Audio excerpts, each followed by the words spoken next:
Hello and welcome to the Bestseller Experiment, where we continue to discover what makes a bestseller and inspire you to start, finish and publish your book. I'm Mark Stay.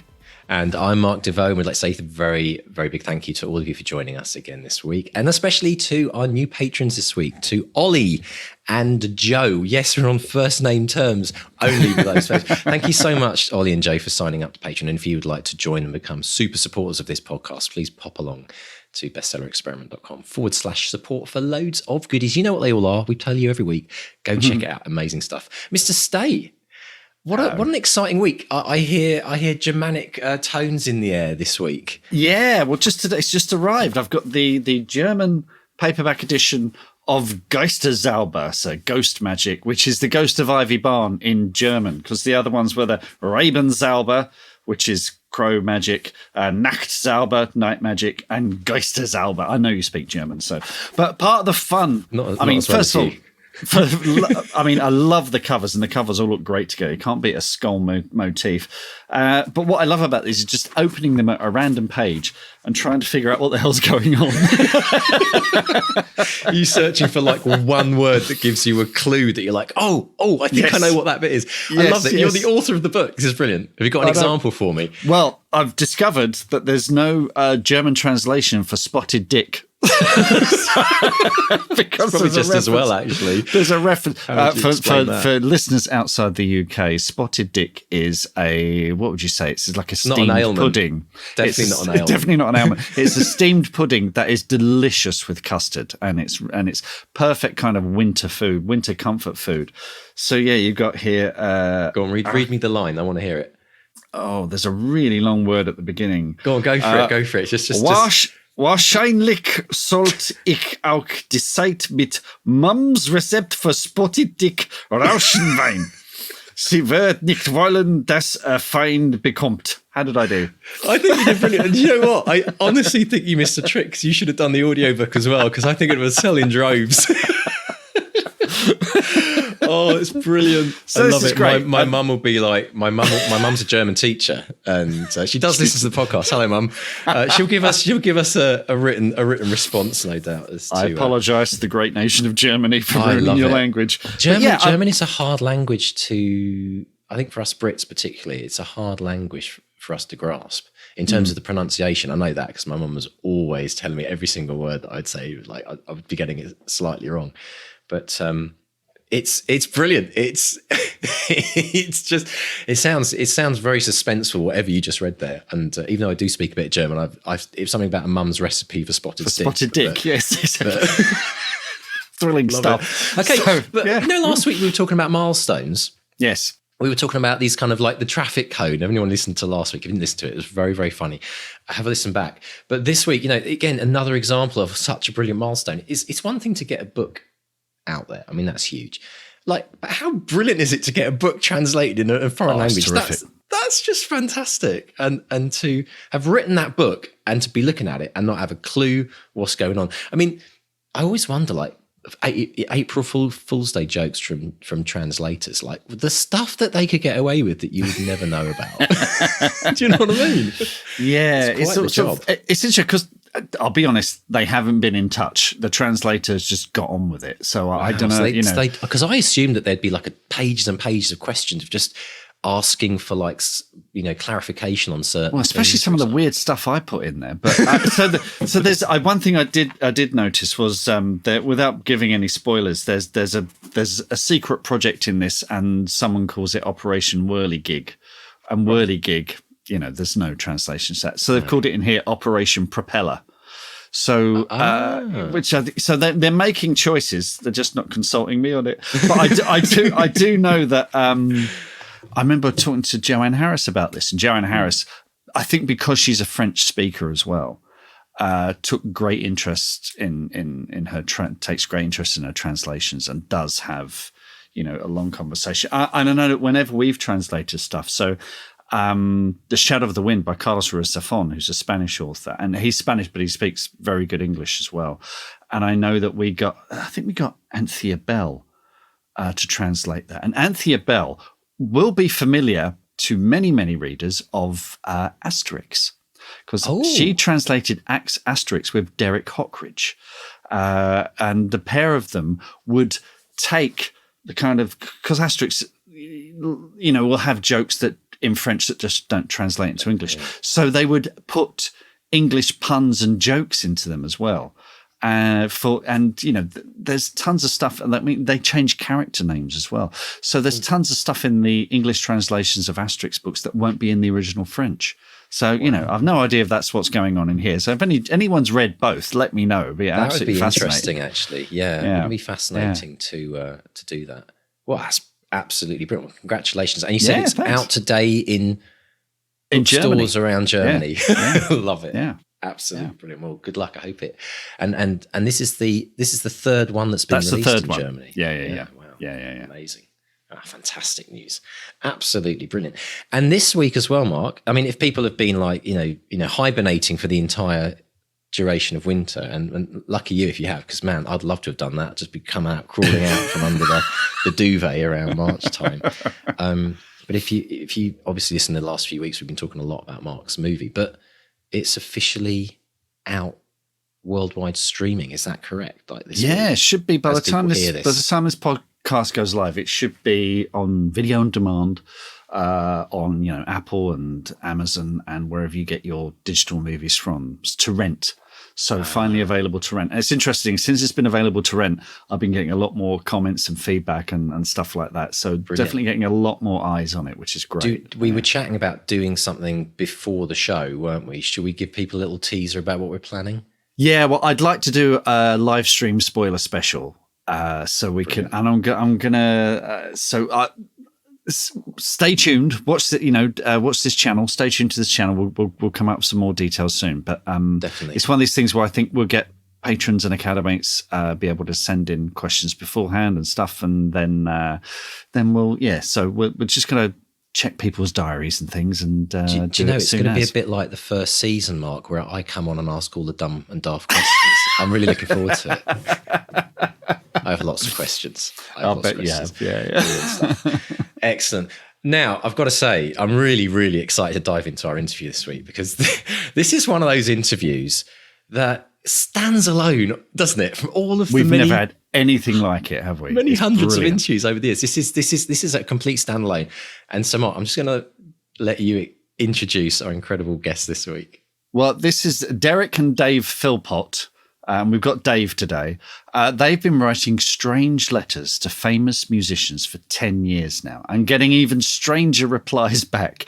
Their first book, Dear Mr. Kershaw, and that's Nick Kershaw to you and me, became a cult smash hit. And the follow-up, Dear Mr. Popstar, was released by Unbound to similar acclaim. And they've now got a new book, Grammar Free in the UK. Now, you've got to say that in a certain way, so it sounds like Anarchy in the UK, the Sex Pistols song. So Grammar Free in the UK, which is a punk edition in the same series.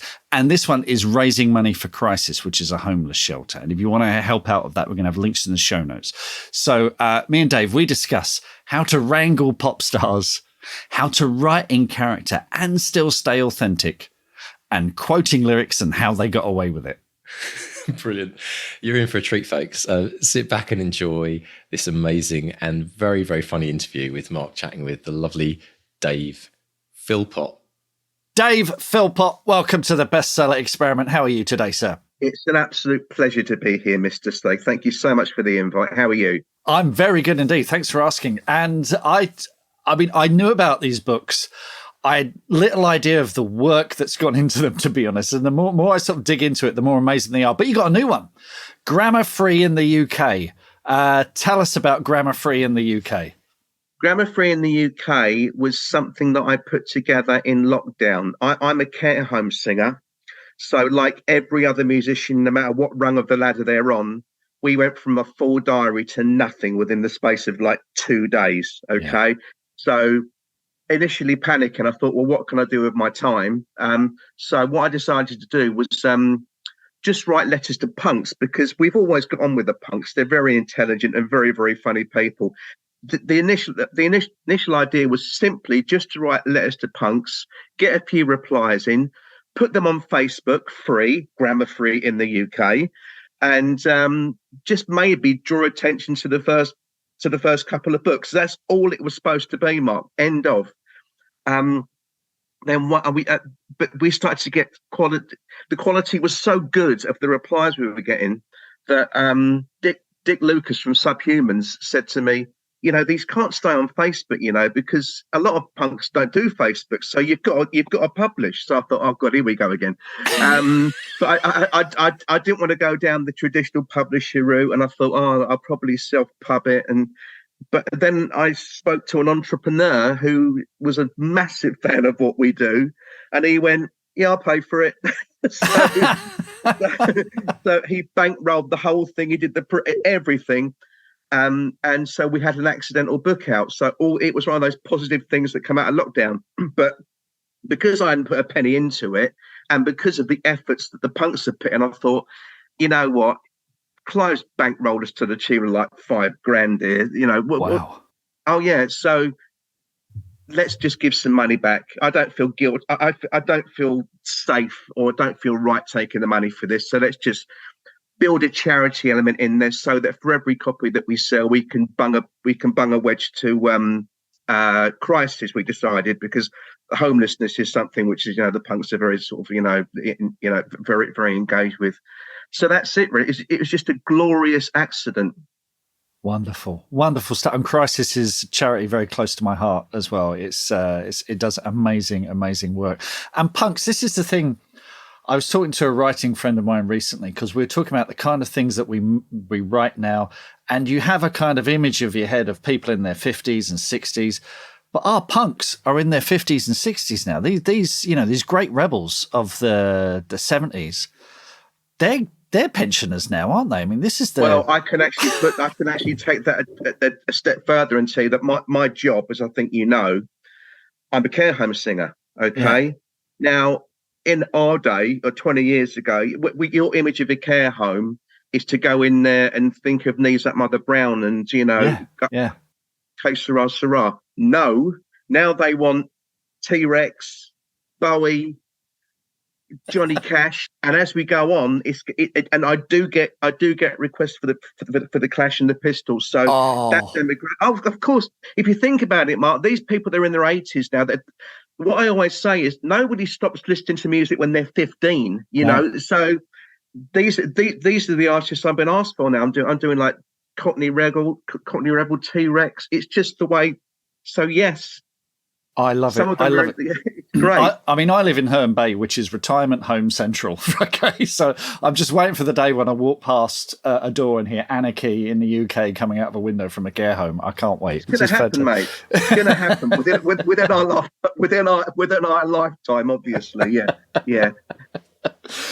This is an amazing project, and folks, we're going to put a link in the show notes so you can check this out and order a copy and do some good in the world and have a really good laugh as well. You've got an amazing lineup. You've got people from the Vibrators, you got Cock Sparrow, Cockney Rejects, Vice Squad, Sham 69.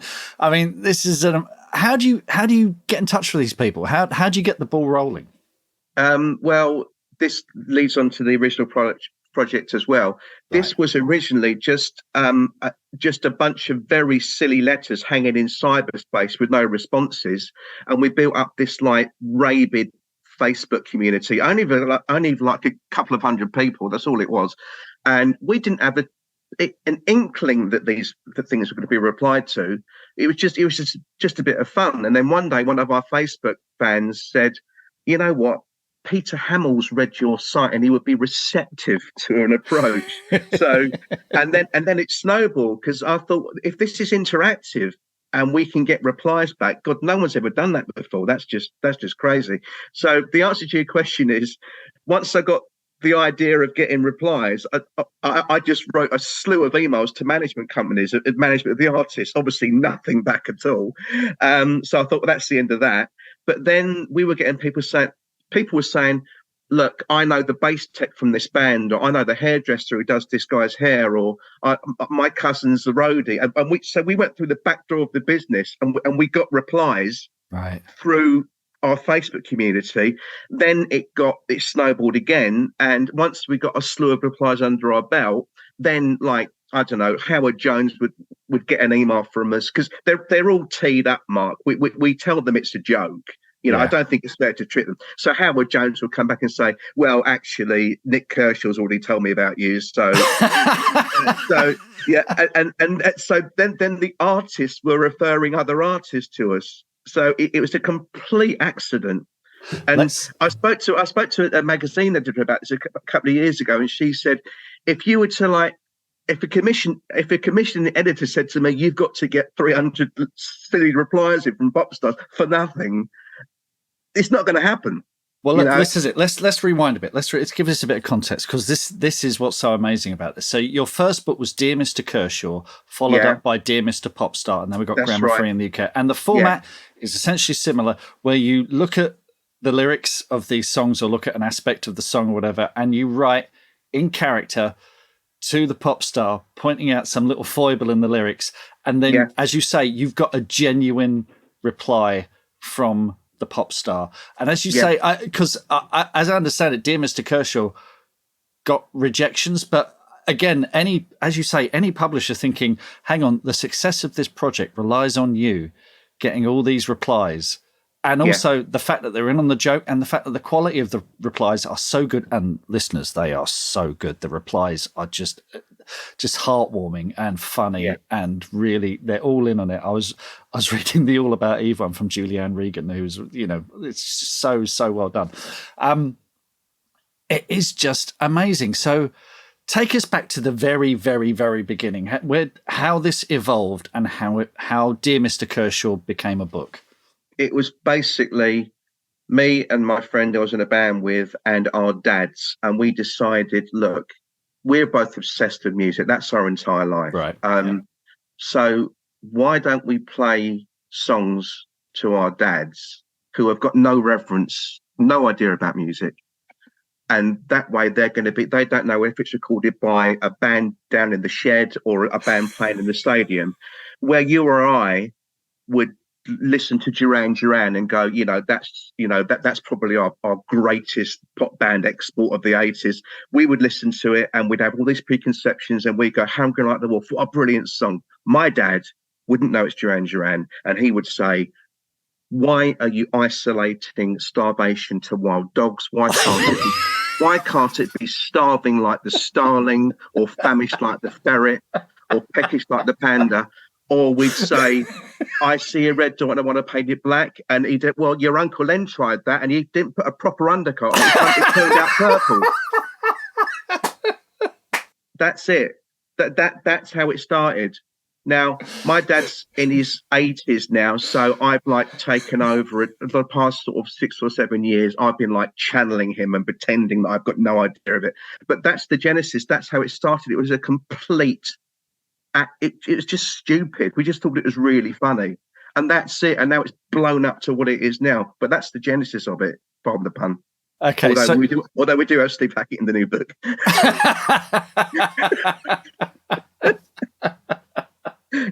So when did you know you had a book? When did the point come when you thought, okay, we've got enough here for a book? And how did you go about getting it published? I looked at the website one day and I thought we got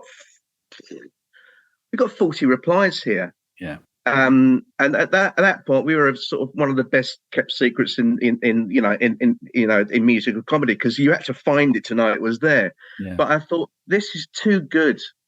This is too good to stay online. So first thing I did, because it was respectful, I wrote to all of the artists individual emails and said, look, this is just early days, but if we did publish, and they just bit our hands off, because they said, of course you can. And I spoke to Owen Paul about this as our book launch, and he said, if you'd have been journalists, we'd have smelt you. Okay, the fact that you are two guys in your front room, that's why we love it. Okay, right. So I thought, okay, let's publish. So I thought I'll probably get a few more replies as I'm going down the publishing route, but nobody wanted it, Mark. I don't to this day know why. And one day, because my dad is naive and doesn't understand the internet properly, he said to me one day, how many friends have you got on Facebook? I said, I think about 2,000 or 3,000, man. I think we've got 2,000 or 3,000. He goes, ask them for a tenner. And I went, Dad, I said, Dad, they're not really our friends. They're not our real friends. He goes, well, they say they're our friends. So, I went, stuff it, why not? So we just put a Kickstarter campaign together and we raised like 16 grand in 3 months. Wow. Yeah, and then we put it out. So that's how it started. And then we after that, publishers were interested. Yes. And then we got it pitched to Unbound, and they went, yeah, of course, we love it. And so that's how that's it's just an accident. That's what I love about it. You couldn't write down, I will do this and it will be this in 15 years time. No, this is about, doing something out of a genuine passion, which those musicians picked up on. There's no cynicism in it. You're having a laugh. It's genuine. It's done out of love. And it's become, suddenly has the potential to be something amazing. And you went for it, which is what I love. Now, the only question I've got is, you're dealing with a lot of pop stars there. I guess they're used to doing interviews in magazines where people can run off with their quotes. But when it goes into a book, did they have to sort of give you clearance? Did they have to sign something to let you use their replies? Or was it all done on faith? No, it's done on faith. I mean, the fact we've got an email exchange saying, yes, we give you permission. I was worried about quoting lyrics, but I spoke to this. Luckily, you see, the good thing about this project is that you never know who your friends are. I mean, I put a post up a few years ago saying, look, we're not sure about lyric use. And I got this email from this guy. He goes, oh, I'm a big fan. Turns out he was this top lawyer, so he was giving me advice that would have cost me like £300 an hour, and he said, under fair use, because you are taking the lyric and you are analysing it, you've got permission to do whatever you like. Okay, if you quote a lyric in isolation and you don't justify why it's there, you've got a problem. Okay, right. But if you say, dear Mr. Kershaw, no, wouldn't it be good to be in your shoes? No, it wouldn't, because I take a size 6. That is a justification for the use of the lyric. Yeah, because you're not passing it off. You're not passing it off either as your own, and you're not sort of, or even saying this is vindicating my book. Because sometimes you look on writers' Facebook groups, and this is like the number one question, because they'll have read Stephen King, which has got Bruce Springsteen lyrics, and they go, why can't I do that? And it's like, well, Stephen King is probably mates with Bruce Springsteen, and he rang him up and asked him. Or back in the 80s, the music companies turned a blind eye to it because they were making a fortune on CDs. But of course, once that dried up, they go, how else can we make money? Okay, we're going to charge people for our lyrics. And it is a copyright infringement. And we always say to people, don't do it. But in this case, because it is technically non-fiction, I guess, and it's in the context of, as you say, analysing the lyrics and discussing them, it's perfectly justified. It's such a complicated area. But if you're writing fiction, don't do it. It's the short of it. Yeah. But in this case, it's worked. That's brilliant. And again, you've got, I guess if there were any problems, again, you've got a direct line to a lot of these artists in the first place, though. You could. Well, you're on a sticky wicket there a little bit, because some of the time they're not the writer. Of course. Yeah, that's true. So it's because I do covers, cover versions, and obviously the artists say, well, I didn't write it, you can't blame me, and I go, yeah, but you recorded it, so therefore you are an accessory after the fact. But I cleared this with Unbound, because I was still concerned. I thought, if we're going with Unbound, this could be really big, so let's just make sure. And Unbound went, no, you are completely, this solicitor friend said, you're completely in the clear, because it's fair use. Right. You're saying this is the lyric and this is what I'm dissecting from this lyric. Yeah. So I say, dear Mr. Hopper, you say this and I say this in response, it's absolutely fine. So after Dear Mr. Kershaw, which became this cult hit, you've got Dear Mr. Popstar. You're sort of at the foot of the mountain again. Was there any trepidation of going back into this? Were you thinking, can we do this twice? And what did you learn from the first book that you took over to the second book?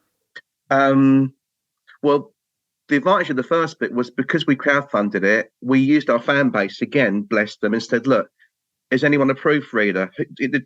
Any designers on our friends list? Where can any printers? So I went into it with that sum of money and I did it myself. Okay, Right. so when we went to Unbound, I was aware of what the process would be, but of course I had trepidation. I thought, are we going to be able to get another 100 replies or another 60 replies? But and it was hellish because I was crowdfunding at the same time as writing the book and getting pop stars to Yeah. respond. Yeah. And our hit rate in those days, Mark, was only like you'd write 20 emails, and you get one response. Okay, Right. Right. even with that direct line from the roadies and the text, etc. Whereas now it's a lot higher. So looking back, I think I'd have probably crowdfunded it first and then written it, because doing those two things together was really stressful. Yeah. Yeah. Yeah. And How we you're saying to Ian Gillan, well, I think it's going to be published. right. We've got to raise the money, But then the artists were like putting it on their pages saying so and so is going to be in this book if it's published, Right. And so they were helping there as well. Yeah. Yeah. Yeah. Yeah. How were you breaking up your day? Were you sort of producing the book in the morning, crowdfunding in the afternoon, or was it a bit more chaotic? You do it based on what emails coming in. Right. Okay. And this So one, you can be creative and like, okay, an artist says just now got to write the letter, and then you're trying to raise the money in a different. You can't structure your day because it depends what's being fired at you. And the second one, Dear Mr. Popstar, was that Unbound again, or were you doing that off your own back? I did that through Unbound. Right. Okay. I did that through Unbound, and they gave us a fantastic book. It was a great journey, but I decided last year that I'd enjoyed the process of Grammar Free in the UK so much that I thought, I wonder if I can get the rights back, because we were still getting replies, even though there were no new books planned. We were still getting replies back from artists because they loved it.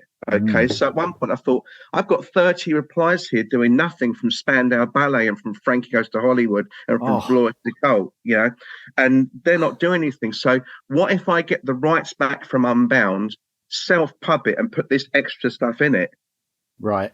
And they very kindly reverted the rights to me back in November. So I've just done a tight edit, and Right. That's how this new edition of Dear Mr. Popstar literally has got 50% new content in it, but I've managed to get a lesser page count because I've just cut out our waffly bits and made it so because we do go on a bit. So that's coming out hopefully next week, 1st of February, hopefully. Right. Brilliant. Now, you mentioned your dad, who was the inspiration for this and provides some of the funniest moments in all the books. How's he feel about this journey? How, and has he got a taste? Does he want more? I mean, what's it been like for him? Because this would have been completely unexpected for him, wouldn't it? He understood what I was doing, but obviously when it starts with like a Facebook community of 100 people, it's just a private joke, isn't it? Yeah. I mean, he stepped out now because he's too old now. Okay, it's something I've got to focus on myself now. But he got it, and what I do find really funny was one day he phoned me, says, "Oh, I've been looking at this pop group. Why should we do this?" I said, "If you've researched them, it's pointless. Yeah, okay, you've got to know nothing. Okay, so you've got to isolate it just on the lyrics. So, but he's intensely proud because he was a printer. He used to be a proofer." Right. Back in the day, before desktop coming. So he understands the process. I think it was harder to get a book published when my dad was a printer, though, Mark. That would have been in the 60s and 70s. Yeah. Much harder. But that doesn't take away, the incredible achievement and what you guys did. So, and you're right. I guess once he's kind of wise to what's going on, it sort of, the spark is, Dear Mr. Kershaw, Dear Mr. Popstar, Grammar Free, they feel like a moment in time, don't they? If he's wise to it, then you can't really go on with it, can you? Yeah, that's exactly right. It's exactly right. As I said to him, he says to me, "Who's this by?" It doesn't matter. And I did a podcast yesterday for this American guy, and he said to me, "Are there any artists that you really are on your wish list?" And I said, it's not about the artist. It's all about the lyric. Yeah. It's only about the lyric. It doesn't, to a certain extent, it doesn't matter who's written it. We are the compliance department, as we say. We were internal audit. We're internal audit, and we found inconsistencies within your work, which needs to be rectified in the next 28 days. Has this ruined music for you in a way? Are you constantly? Have you tuned your ear to lyrics? I think it's ruined it for our fan base, because they go, "Thanks for that. I can never listen to that record the same way again." But a lot of our Facebook friends say, we can't help it now. We listen to we listen to the radio, and a record comes on, and then we go, "Oh, dear Bon Jovi." They're doing it in their heads. So we changed it for everybody. Sorry. I suppose it doesn't go away. This comes of being a generation that we had smash hits that used to publish the lyrics every week, or every fortnight, whenever it came out. And then you try and figure out what Nick Kershaw was talking about. There's a tree by a river near a hole in the ground, Yeah, we've got that. And also we had gatefold albums that had the lyrics in them as well. So are you finding your readers reflect kind of, this generation, this age group, or are younger readers discovering it as well? No, funnily enough, again, I had this chat yesterday with this guy, and we don't attract any new contemporary artists to what we're doing, and we don't get leads for that because our fan base is of a certain age. Right. Yeah. We tend to get leads for 70s and 80s acts, but I like that, because when you're dealing with like 80s acts and 90s acts, they've had 30 or 40 years to live in their own skin and live with the song, and they're very relaxed with who they are. They're not worried about PR and how they're reflected, because they've already got existing fan bases. So I like the fact that we're dealing with work that's been in the public domain for 30 or 40 years, because those artists are so comfortable with who they are, and they're prepared to have a laugh at themselves. And Rupert Hine, who was at our book launch, who's sadly passed away now, said, "What you've done is tapped in to this mischievous little side of every musician. We've all got it, but this gives us a chance to showcase it." And as I always say, if you love an artist and then you see that they get involved in this or something else that, pokes fun at themselves, you're just going to like them even more, aren't you? Nobody loses in this, It's just because Now, you talked there about artists knowing themselves, be comfortable with themselves. And I introduced you as Dave Philpott.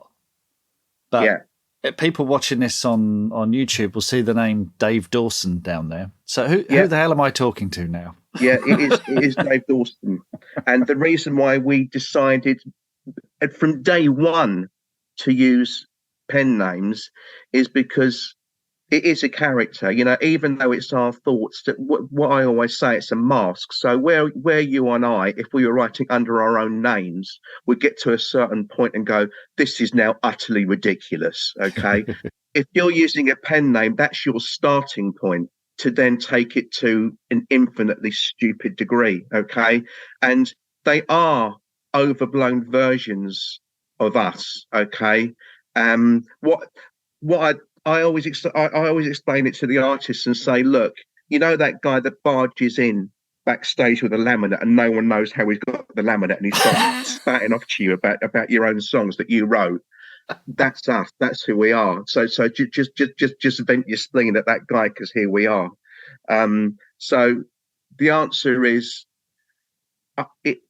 I'm so close to it that it's blurred, Mark, because I'm just proofreading this new book and I'll read bits in it and go, that actually happened, because it's us.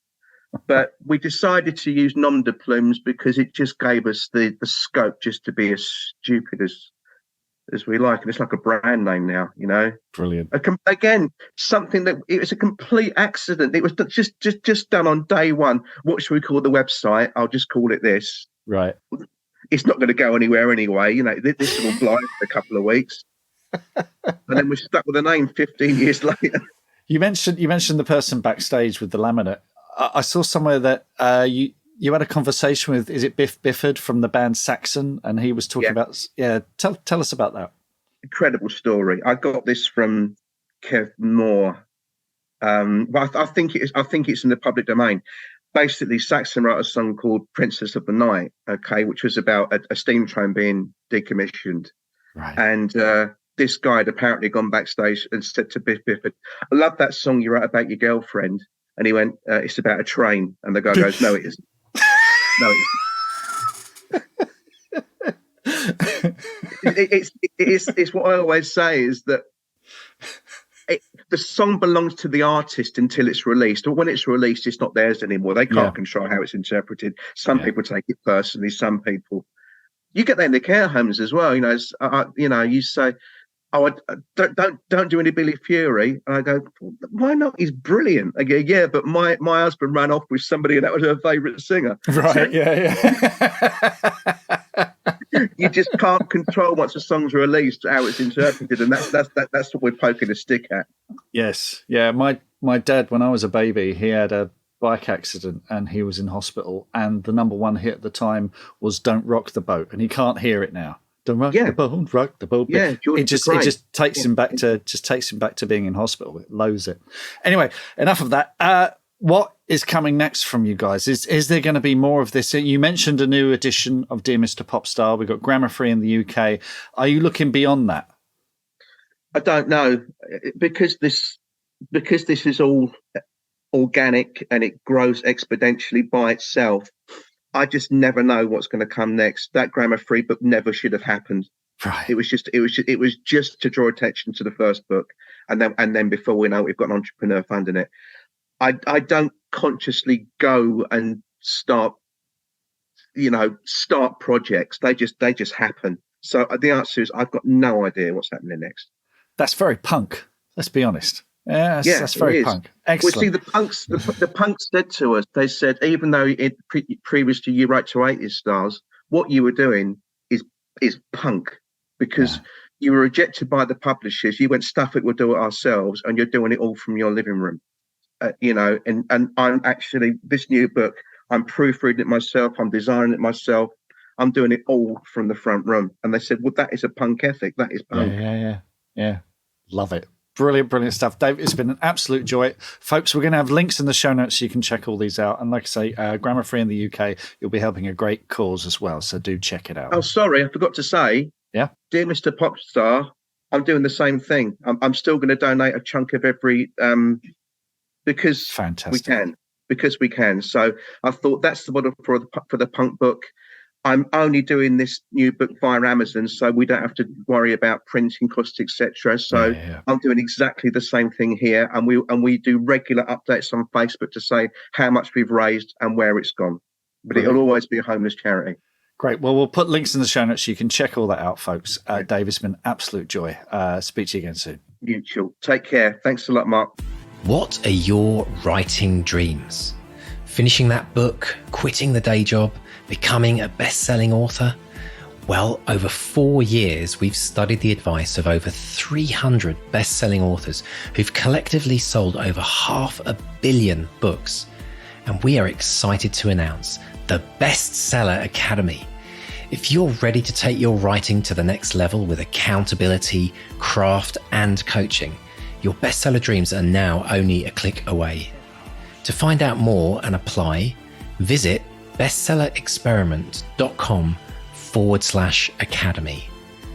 That's bestsellerexperiment.com/academy. Oh, do you know, I mentioned to you, Mark, earlier, didn't I? When I listen back to the interviews, I'm usually there with my notepad and pen and I'm writing all kinds of notes for the show. I just got so sucked into this interview. I got to the end of it and thought, I haven't written down a thing, because it was absolutely brilliant. And I just, for me, the magic of this interview, and let's just dive straight into it, the magic of it is the fact that this is just a crazy idea that came out of a bit of fun. And Dave just has run with it. Yeah. And it's just developed organically into this incredible project. I think the thing that became clear is if you sat down to plan this, if I was still at Orion and I said to them, I've got an idea for a book, how about we get in touch with over 300 pop stars, right? Yeah. And ask them for free to contribute to a book and allow us to quote their lyrics and poke fun at them as well. And hey, let's do it all for charity. I would be turfed out of the room. There's no way a publisher would go for it. This, normally we say, oh, this project ticks so many boxes. This doesn't tick any of them. This scribbles all over the boxes in crayon. Because first of all, you're writing something on spec, which would never happen, certainly not something commissioned by a publisher. You're relying on the cooperation of pop stars. Now, anyone who's had any experience with any kind of pop stars knows the cooperation of pop stars is a bit of an anathema. And, you're doing it for charity. Now, I know publishers occasionally do books for charity, but I know that the accounts department of every publisher goes, oh, please don't do that, because it's so hard. Yeah. It's so hard to do it, the account, because of returns and all sorts of weird things. Oh, yeah. So, this doesn't tick any boxes. So for Dave to run with this and create this and take a spark of something and let it build and build and build and build until what it's become 3 amazing books, and they are so much fun. They're books, the books you can open at any page. And if you're a fan of pop from the 80s and 90s, you're gonna know all these pop stars and you're gonna absolutely love it. To create not 1, not 2, but 3 of these books is just phenomenal, and I take my hat off to him. Totally. I've got to admit, when I first heard about the project, when we started talking with Dave, I mean, I've got to say, guilty pleasure, and I think I've even mentioned this in the podcast before. Probably one of my favourite artists from the 80s was Nick Kershaw. Nick Kershaw, yeah. And I went on, and now I don't know, I always have these these brilliant conversations actually with people in North America when we're talking music. And it's so weird because there are some artists that you wouldn't expect any Canadian or American to have ever heard of. And they're like, oh no, they were huge here. And I'm like, really? Oh, were they? And then other artists who were massive in England that I just assumed are worldwide, and they've never even heard of them out here. Now, I don't know if Nick Kershaw made it over in the States, to be honest. I think he did, but a lot of those 80s bands, the reason they did so well in North America is MTV, because they all made great videos, really, really good videos, and MTV was desperate for content then. Yeah. And, it made Duran Duran, they all went down to, the Bahamas and did Rio on a yacht or whatever. And of course, that was all over MTV. That was a legendary video, wasn't it? And a lot of these videos were directed by people like Russell McCaughey, who then went on to make Highlander and other massive blockbuster movies and stuff like that. So they had really good visual directors who knew how to light and make it look cinematic. So MTV just lapped that up. So there was this sort of a new wave of sort of British acts that did massively well in the early to mid 80s because they had good videos. Yeah. And it was great music. I look back now to the 80s. I mean, even like 2-3 years ago, I went on this weird 80s nostalgia. It's probably around the time we were writing Back to Reality, actually. And I went on this massive sense. I really desperately, I'm sure a lot of people who experience this in their life, whatever age you are, is you get this massive need for nostalgia, and you just want to go back and listen to some of those albums that you listened to when you were younger. And Nick Kershaw was like a constant. Nick Kershaw, Duran Duran, and Aha. I mean, it's like, who would admit that? But in the UK, the BBC, I think it's BBC 3 or BBC 4, one of them is constantly repeating Top of the Pops, and they do it in kind of decades. So put any episode from the 80s on, and it's just full of absolute knockout classics. They're just, and there's a bias, obviously, because this was the period when I was growing up. But then I was big into music in the 90s as well. And you watch the 90s stuff, the early 90s wasn't armpit for music. It really, really was. It was coming off the back of rave and stuff like that, and there was some real dreck. We're getting up to it's Top of the Pops 94 now, so you're starting to get some Britpop coming. You're seeing Elastica, early Blur, and you're thinking, oh, Blur there's some good Oasis. stuff on the way, So I know we're going a bit off topic here, but we're not. It's all about music. I think it's all relevant, isn't it? But Dave is tapping into it. He's tapping into something nostalgia. There, massive nostalgia market, and people our age. Let's be honest, 40s, 50s, got a bit of cash. We want to wallow in that stuff. So it's we're going to be buying these books and having a laugh. But there's always a lot of musical references in many books. I mean, you take Back to Reality. I mean, every chapter heading's got some kind of hint towards some 90s piece of music, isn't it? All legally sound, by the way. All legally sound. We'll talk about that actually in the extended today. But I think there's a very powerful thing that Dave has done here, which we can all learn from as writers, which is if you can tap into something that is really core in someone's life, nostalgia being like, something that's been like almost like the fabric, if you like, the tapestry of someone's youth. If you can tap into that in your writing, you're already ahead of the game because you're making a really incredibly strong connection. And I think a lot of people are very worried about pigeonholing their book into a certain time frame, and they think, when we did have these discussions, didn't we? If you set a book in the 80s or in the 90s, for example, are you missing out on a massive audience of people who are just going to go, oh, it's not even relevant to me? But the point is it's absolutely 100% relevant to a section of the audience. And it kind of takes us back to this idea of, don't be afraid of writing something that is focused on a smaller group of people. In fact, one of the biggest, I think, mistakes a lot of people make is they try to write a book which they think everyone will want and everyone will buy. And I don't think that book exists, because even if you think about it, even the biggest bestsellers, they may have sold millions and millions of copies, but actually as a total number of sales across the entire world population, it's still tiny. It's still a tiny group, really. And they'll have loads of 1-star reviews as well for people who've gone, what's all the hype about? Oh, this isn't for me, Yeah. But the other, I know you're always looking for a secret sauce, Mr. D.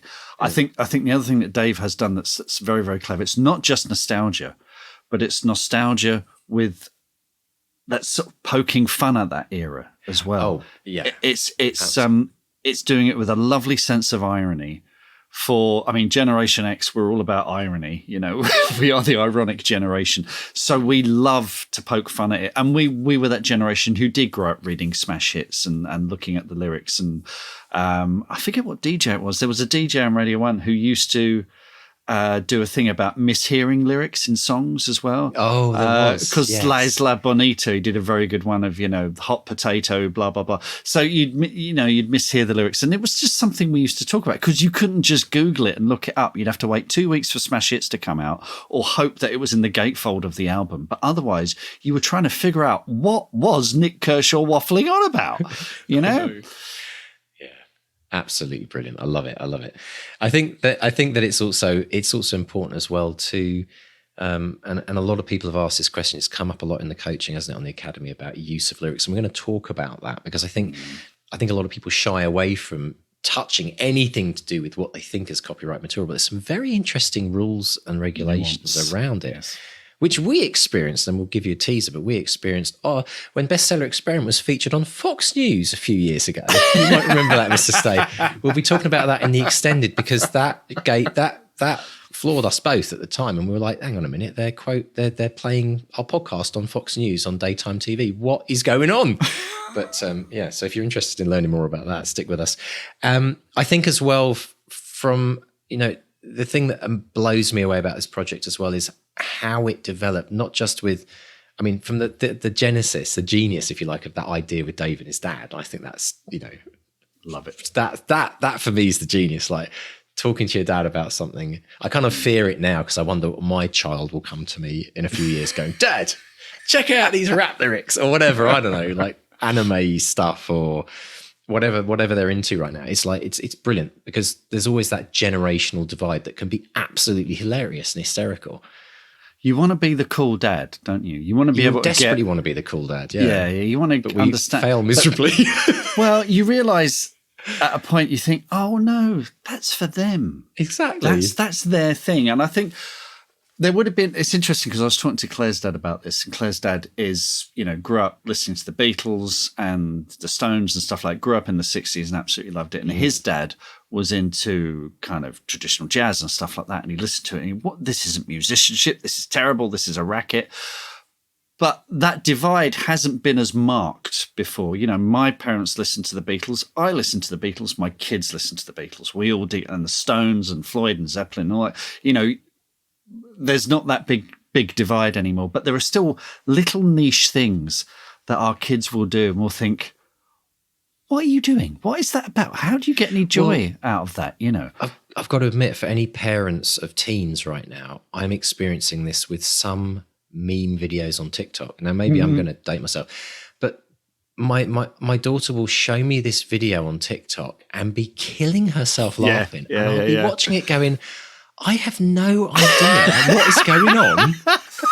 I don't know what. There's some obviously very funny reference that they all talk about at school, and I don't get it. It's like, and it's some kind of like new humor, and I'm like, I'm pretty, I do understand humor, but I just watch this and I go, what? It doesn't make any sense to me.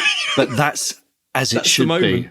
I think exactly. that's as it should be. Because, when the Goons came along, you go way back in the show like the Goons show, which was the post-war generation, much like the Beatles. Yeah, my dad would love that. Yeah, your dad would have loved it, but his dad would have listened to it and gone, this is gibberish. What is this? I don't get this at all. Similarly with Monty Python, the young ones, each generation has its new music, its new comedy, which is, brings us back to punk. Punk had an ethic where it's 3 chords and a manifesto. That's all you needed. In fact, you didn't even need the 3 chords. A lot of bands wrote a manifesto before they even learned to play an instrument. It was just let's do the show right here kind of thing. It had that punk ethic. So and that upset a lot of people, but it also, a whole generation went, yes, that is for me. Talking of punk, I must admit, and I love the way Dave referred to them as the punks. It's lovely. But did you follow that story that about it was quite surreal, but I believe John Lydon actually entered the Irish Eurovision Song Contest. Yeah. Now, it was a heartbreaking story. Did you read the story? It was about, he wrote a song about his dear wife who's got dementia. Yeah. And he'd written this absolutely heartfelt song and desperately wanted to, I mean, he was challenged because he didn't have the time to do it, but he also wanted to help people understand more about dementia. So, such an honourable cause. But I just couldn't get my head around John Lydon on Eurovision. Wanting to be on. It's just like what? Yeah, but he was COVID. Doing he was doing butter commercials like 10 years ago. So he's sold out a long time as our John. I've coached people. I actually have coached someone who was on the Eurovision Song Contest, and they came to me as a music coach afterwards to ask for help. Right. But I just think I think it's a beautiful story in many ways because it just shows the kind of evolution of that kind of anarchic time in that youth life. And then, he seems like such a, I mean, I don't know him, but he seems like such an incredibly caring, heartwarming, like lovely guy. And don't get carried away. No, but like when you read the story about how much he cares for his wife and what he's doing, he's caring, he's looking after her, like he's caring for her every single day. Well, this is it. We're complex amazing. Human beings, aren't we? We're not just the thing that we present to the media, are we? It's what makes the world go round. Absolutely. I absolutely love it. But anyway, folks, if you're interested in diving deep with us this week, because we've got a few more things we want to discuss in the extended. One of the things that I think is really fascinating about Dave's interview is you don't need a million fans to get going. And we're going to talk about the value of a small group of very, very enthusiastic people who can help you any stage of development of your book. And I think every author should have that group. So if you're interested in learning more, we're going to talk about that. Mark, I know you want to chat a bit more about the rights and wrongs of quoting lyrics, because that's something that constantly comes up in the academy, and it's a very important thing. And then we're also going to talk a little bit more about the power of community and how how incredible community can be in terms of helping you through your process of actually getting a book out there. So if you'd like to join us, folks, please pop along to the Bestseller Experiment support page, which is bestsellerexperiment.com/support, and sign up, and we'll see you on the other side. So, folks, welcome to the extended edition of this podcast. This is just, as we said earlier, it's just been such a fascinating subject area, but some really interesting things to talk about this week, Mark. Let's just dive in straight away to the whole idea of quoting lyrics, because I often see them at the beginning of books, and you always see in the copyright, there's often a notice, isn't there, that, obtained with permission. But there are certain rules that allow people to quote lyrics without permission. Is that right? Well, not in fiction. Now, in fiction, you have to get permission of the copyright owner. And if you're, Stephen King or who did I see? Don Winslow. I was reading a Don Winslow book recently, and he quoted lyrics throughout. And it would have cost money. He would have had to go to these people, and depending who they are, there's a scale. People like Led Zeppelin, for example, are all horribly expensive. So maybe don't go quoting them. So there will be money involved, and sometimes the author will feel passionate enough to do that. It won't be. I'll tell you what, it's not the publisher doing it. I bet it's the author doing it out of their own pocket as well. So unless there's some sort of deal. Now, back in the 70s and 80s, authors used to do it all the time and didn't necessarily seek permission, which is why you'll go back and look at all these old novels. And I'm a big fan of Robert Rankin, and his early novels are peppered. Actually, we need to get Rob on the podcast. They're peppered with lyrics, all the way through. And he never asked permission. It's more of an ask for forgiveness. Yeah, and I remember Robert mentioning this at an event once. He said there was a point where he was told, can't do it anymore. Can't do it anymore. They're just they've figured it out. They know they can make money out of this. So don't do it. Now, in Back to Reality, we quote titles of songs. Now, you can't copyright a title. Yes. And so there's a scene where we got a character singing "Sweet Caroline" at karaoke. So we have Sweet Caroline referenced and actually in dialogue. So we're skirting very close to the edge there, but that's fine. Then a character gets up and sings "Stairway to Heaven," Led Zeppelin, but we don't quote the lyrics at all. We sort of skirt around them, don't we? You did very clever bit of writing because you knew and you understood about what you couldn't, can't, and that's why it's important to know. But so there are ways in which, not that you get around it, but you do it legitimately. I should have prepared this. Do you want me to read a bit? Well, whilst you're getting the bookmark, I want to remind listeners that we did a really interesting episode 32. It's called Legal Eagles with Keith Matheson and Paul Joseph. We've got two entertainment lawyers, and I remember that this actually came up in that discussion. They discussed literacy. They're experts in defamation and privacy law, and Paul actually specialises in intellectual property cases. And I remember we quizzed them on like the pitfall that authors should look out for when writing, and it includes, here it is, like if you could include sung lyrics in your book. And then they also talked about if you can use product placement in your writing. That's another big thing that constantly comes up. If you can put real people in your novel, and also if you can copyright an idea. So if you're interested in any of those topics, it's a fascinating subject. I think it's we've had lots of lawyers on the show, but these are lawyers turned authors. But we actually had Keith and Paul come on, who are entertainment lawyers. So you get at least 800 quid's worth of of advice in that. So episode 32, if you pop onto our podcast and just type in Legal Eagles or EP32 episode 32 in the search box there, it'll pop straight up. And I'll pop a link in the show notes. Yeah, it's really fascinating, really, really fascinating. So here's shall I read a paragraph from Back to Reality? So our hero Jo, she's singing "Stairway to Heaven" at karaoke. Stairway to Heaven was a regular undoer of karaoke singers. Those foolhardy enough to attempt this classic always forgot that, despite the soft start, it ends with Robert Plant screaming with fervent passion to Valhalla about shadows taller than souls, ladies who shine white light, and other such eldritch nonsense like it was the gospel truth. There are few mortals walking the earth who can pull that off with any conviction. So... shadows taller than souls, that's a lyric. Ladies who shine white light. And so, you allude to it. And I don't know about you, but if you know the song, it's playing in your head. Yeah. But we're not directly quoting the lyrics. Exactly. So, and it's also interesting as well, because that whole paragraph you just read absolutely brilliantly ties in with Dave's book, because his whole point is he's questioning all of these very bizarre and strange lyrics that to his dad made absolutely no sense, and probably to most other people as well.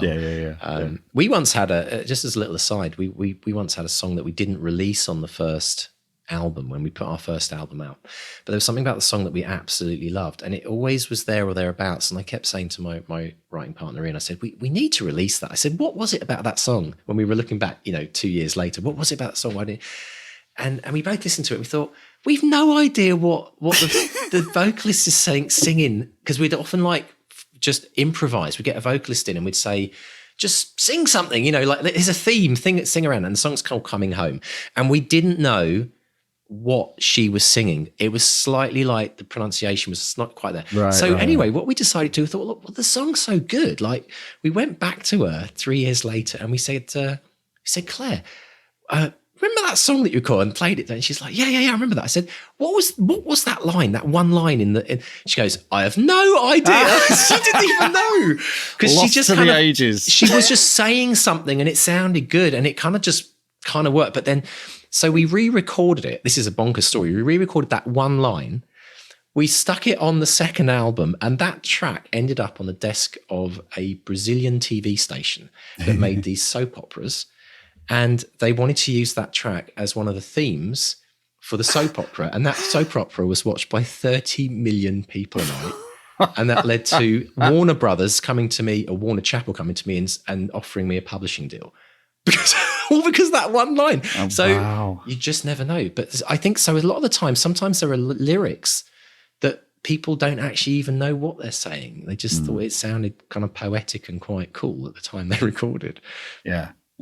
Where were we? So quoting lyrics. So yeah, generally don't do it. The reason he got away with it is because it's non-fiction. Non-fiction, there are different rules. There's a thing called fair use, where you're it has an education or an analytical value that you can quote. Again, you can only really do fair. There's a limit, isn't there? It's elastic, isn't it? Well, you we should talk about quickly the Fox if you News.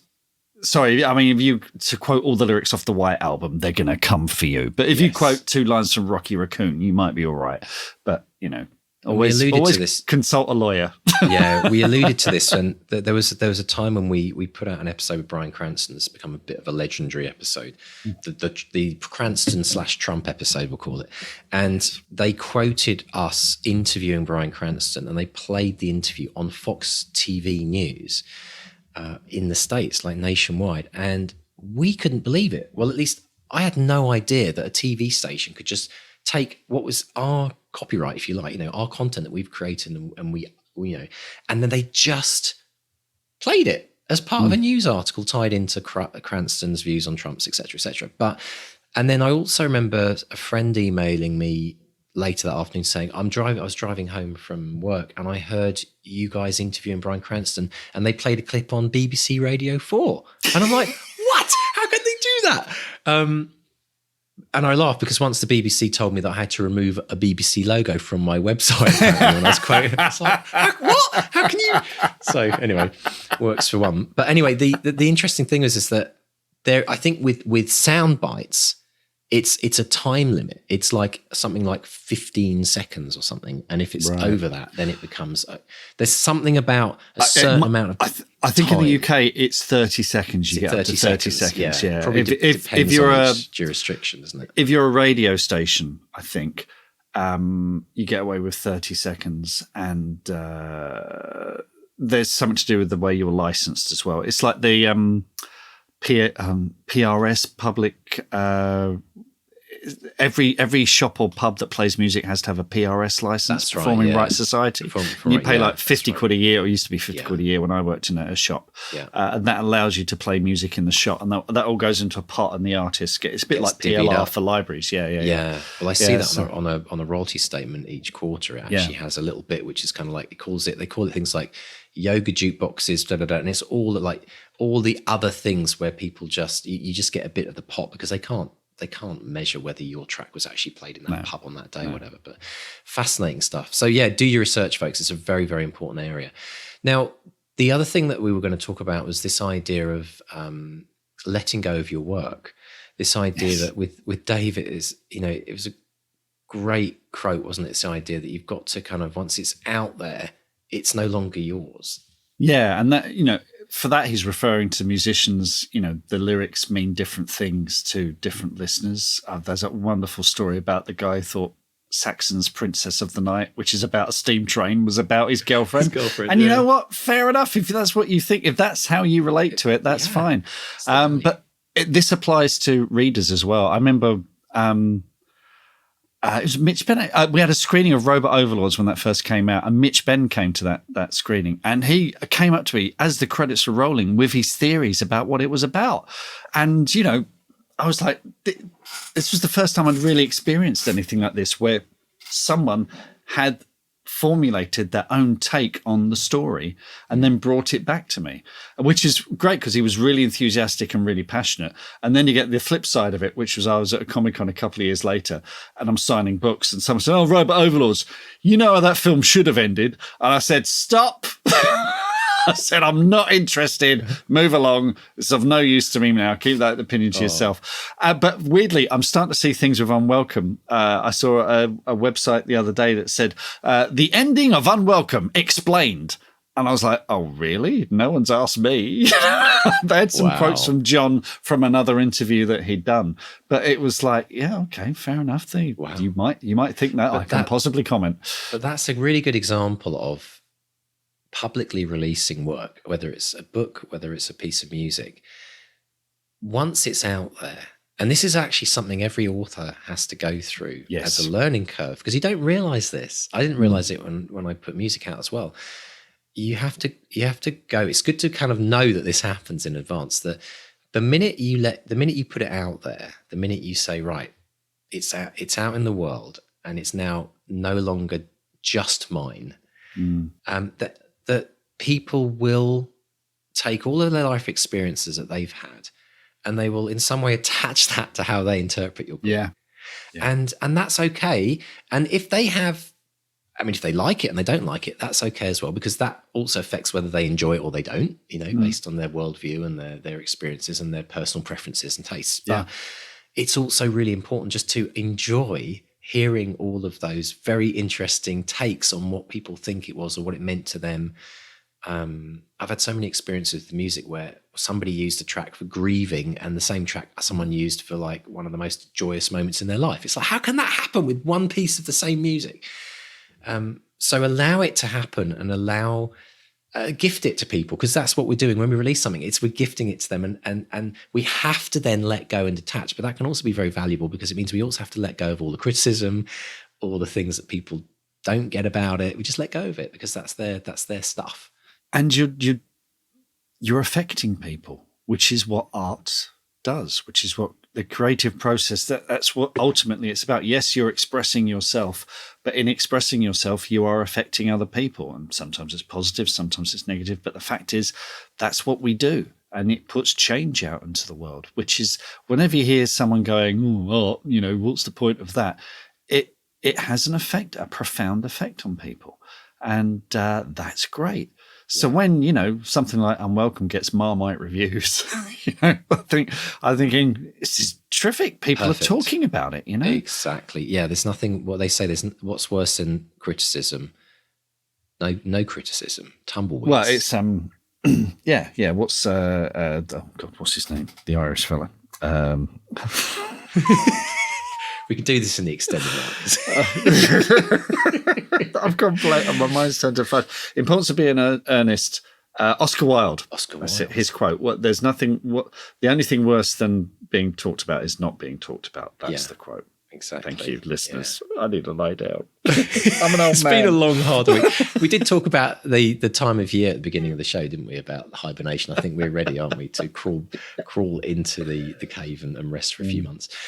Let's finish off, though, with talking about this idea that you don't need 1 billion fans to kickstart a successful project. I mean, I was listening to the interview with Dave, and it sounded like he had literally like 50 or 100 people on a private Facebook group, or maybe a public Facebook group that kind of were really passionate about what he was doing, and they just wanted to help him. They wanted to be a part of its growth and success. And I think that when you come up with an idea like that engages people in that way, often you can't help it but be a success because people just run with it, and they have this ready-made team ready to help you in whatever way they can. And I think a lot of us try to plan too much. We try to like perfectly plan everything before we even build the world, and then before we even start writing it. And sometimes it's a case of just allowing it to naturally, organically flow.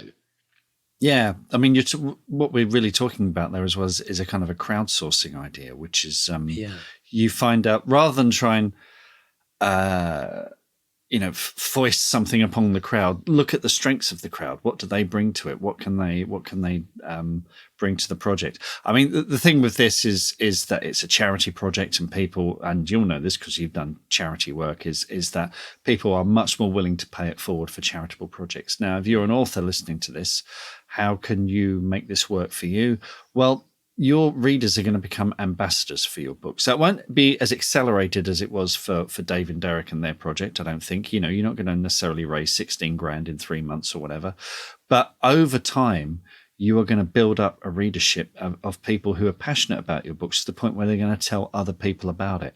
And when's the best time to start that newsletter and that community? It's right now. Even if you're on the first draft of your book, start it right away. I'm giving a talk at the end of months to a university, and these are two students who are going out into the world and to go to agents and publishers and start pitching their books. And my big advice to them, particularly now that all the tech companies and social media companies are laying people off, and you can't rely on Facebook, you can't rely on Twitter, is you have to build your own community with a website and a newsletter, and have your own little corner of the internet that is all your own, where people can find you and start, a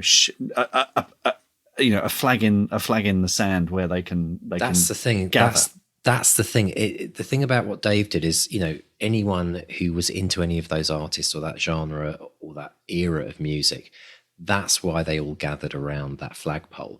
Yeah. And I think the challenge with a lot of authors when they're writing a book is they're thinking, I don't have anything. I don't really have a hook. I don't have something that.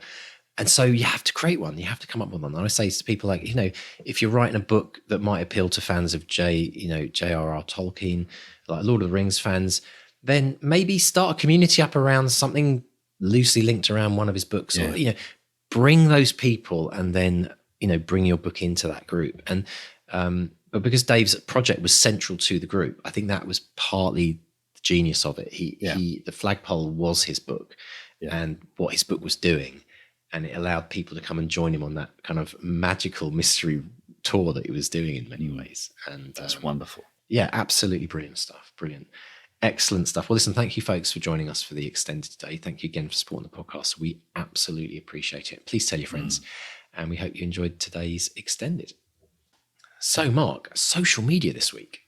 Well, now, if you listen to the Extended, this is going to make complete sense to you. If you haven't listened to the Extended, this is one of the things that we were talking about. So Karen's story over on the Academy, she says, and ta-da! I now have an author website. She said, having avoided this for over 3 years, after deciding seriously I would work towards becoming an author today, my author website went live.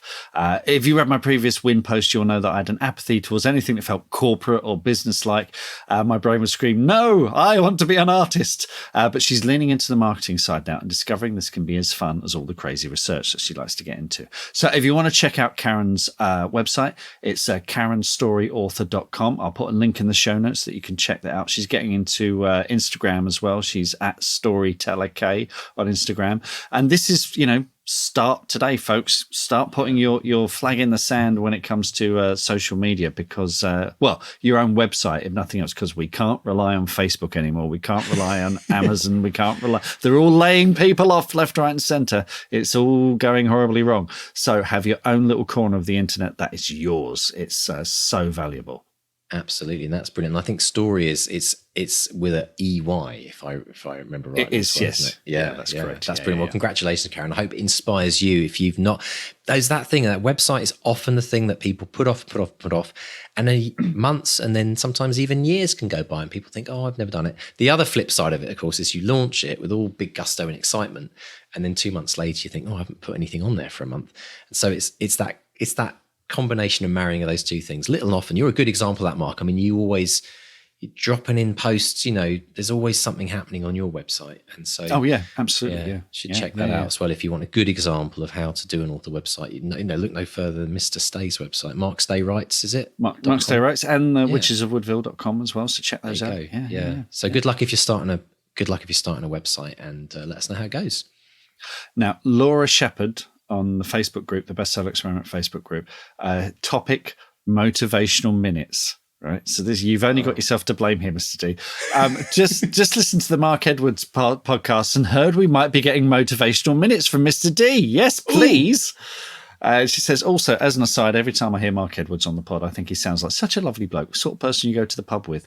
And this got lots of likes and replies over in the group. Jeevani Charika said, I used to love the motivational minutes. Mr. Stay making noises while he assumed the position used to crack me up. And Robin Sarti says, there was once a rumour of a book of these. Do you remember that? I do. Do you remember that? It's yes. actually in draft. There's actually a draft copy of it. Oh. I know. Just need to find another cloning machine to pop that one out. It will come out eventually. There's a lifetime ambition, something to look out for. Yeah.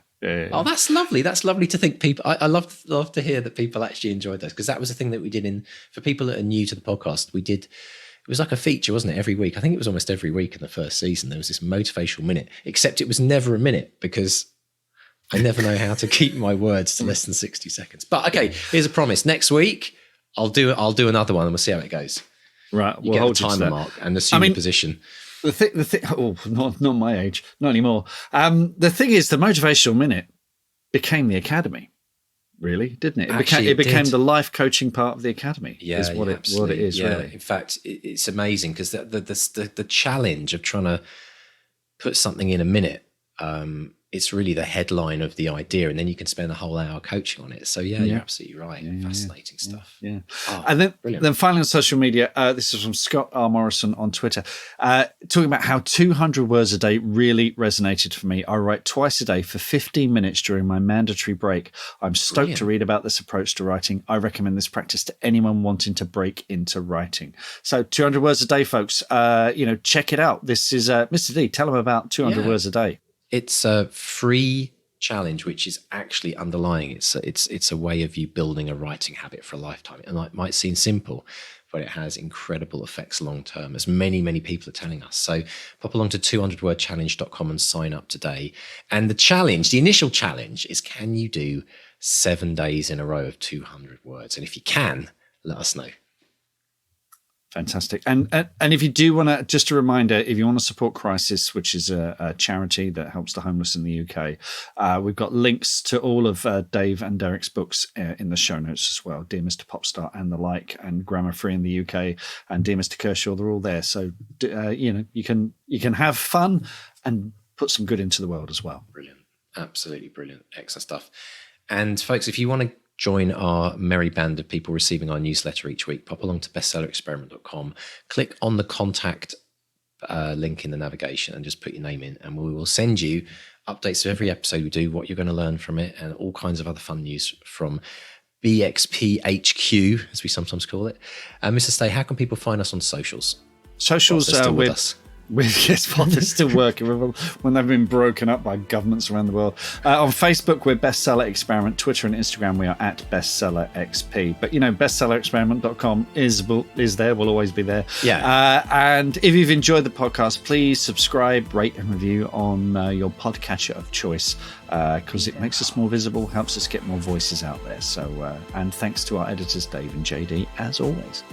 Brilliant stuff. Thank you so much for joining us this week. It's a goodbye from Mark 1. And a goodbye from Mark 2. Rock and roll! Rock and roll. Goodbye.